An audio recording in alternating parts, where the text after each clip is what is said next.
here is my top 5 things you can do for New Year's so that you get your year really started right.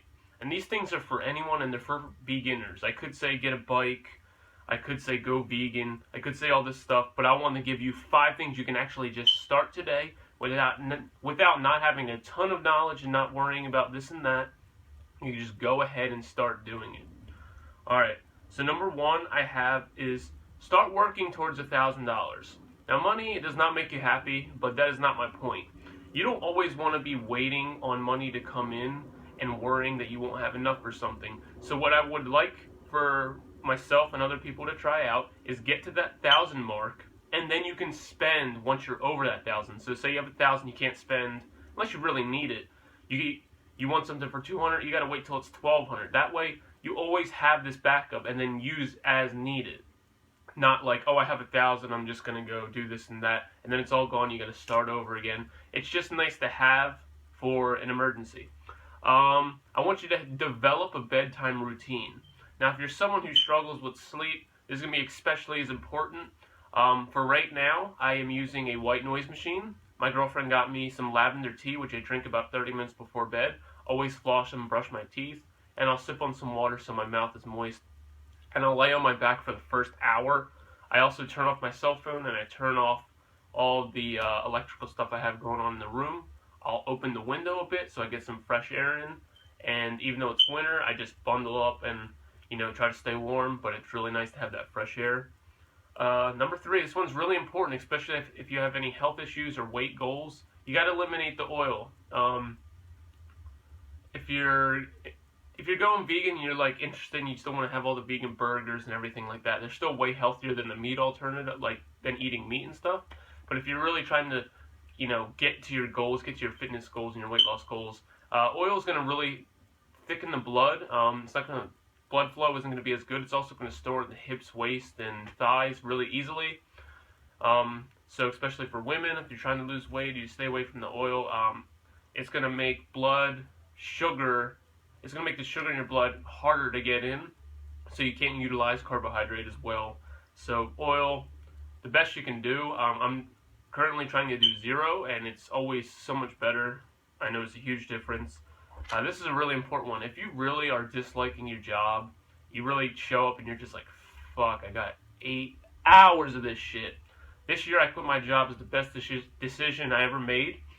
I went from having my own apartment and having a car and having this and that, and I quit, and I work anywhere from about 15 to 30 hours a week, and I downsized my life. I realized, okay, what is important to have in my life so that I can be happy but still not work myself to death. And this doesn't mean when I find my fucking dream job that I won't work 50, 60, 100 hours a week.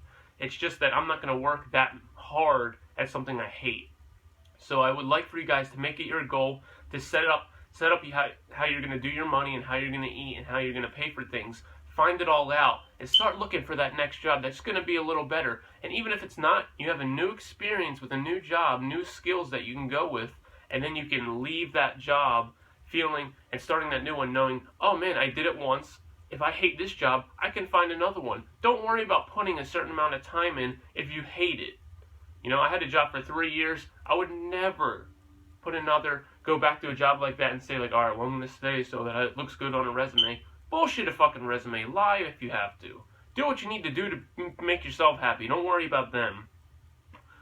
And this is the most important one, I think, because, and myself included, and a lot of people, they rely on other people for certain things. You want to be as independent as possible.